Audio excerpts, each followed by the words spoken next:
AI Insights PH News Channel.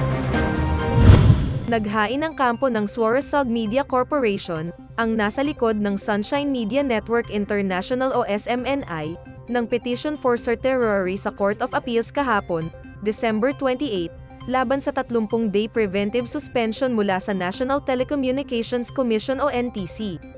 Hinihiling ng network sa CA na maglabas ng Temporary Restraining Order o TRO laban sa NTC Suspension Order dahil hindi umano sila binigyan ng pagkakataong pabulaanan ang mga alegasyong ipinupukol sa kanila.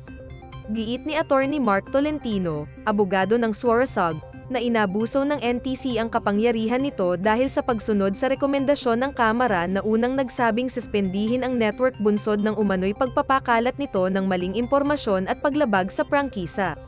Matatanda ang una ng sinuspinde ng Movie and Television Review and Classification Board o MTRCB ang dalawang programa ng SMNI dahil sa paglabag nito sa alituntunin at pamantayan alinsunod sa Presidential Decree 1986.